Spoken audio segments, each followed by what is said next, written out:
Hello guys, this is Ian. This is Ian. Ano yan? Ang topic namin ngayon ay ah, ang topic kasi ay punuin ng pakinabang sila Eduardo tsaka sila Hefte, Jibuhudas, Eman, si Taga, si Oak, si Ese, si JR, si Jojo, sino pang di nababanggit. Yun, mga yan. Si Jibuhudas, yun. Punuin ng pakinabang. Ang nice po kay Eduardo, ang pakinabang niya, sisip-sipin niya yung imbornal. Sa sa CR, may yan, may buhay. Sisip-sipin niya para maubos yung laman. Yan. Si Oak naman, tagalinis ang kalat.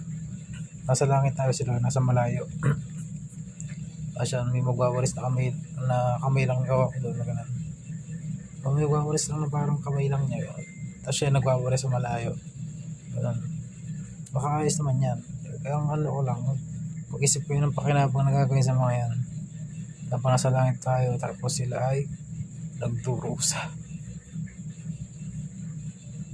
Ayun. Tapos punuin natin ang pakinabang. Kunyari, pagpinturahin yung pipintura siyang gano'n. Pero napipage yung kulay, pero pangit. Para mo gawa ni Oak, pintura ni Oak. Isa po naman pakinabang. Jibuhudas, gawin natin yan. DY, gawin natin pag tournament ng ML. Papaganahin natin yan. Yung damage, malakas, yung agility mo tuloy, yung strength matigas, na tournament. Gamitan natin ng hudas yan. Gamitan ng DY yan. Basta ang gawin nyo lang ngayon. Ayun, mag-isip na lang kayo, ilista nyo na. Ilista na nyo na gusto nyo pakinabang.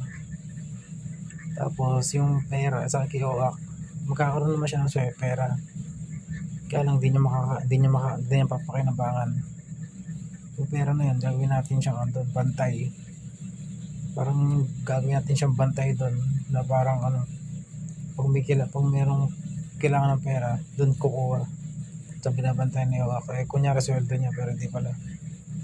Yung mga itsura niya sakong-sako yan, yung problema na yun.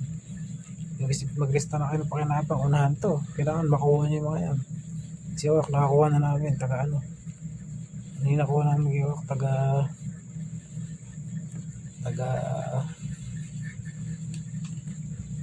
ang nakuha namin kay Oak, yung tagalinis nga.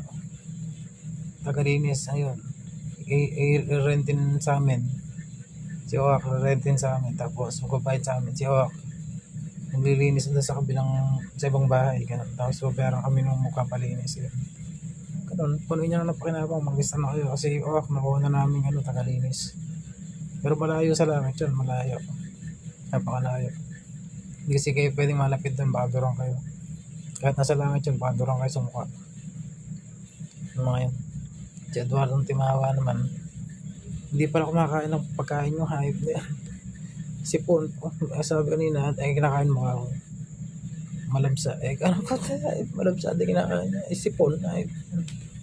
Yung bibig, di mo natin yung bibig, hype. Kala mo di nadapuan ng pagkain.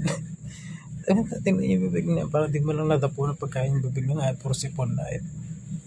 Ayun, sarap sa sipon yun, hype. Eduardo, no.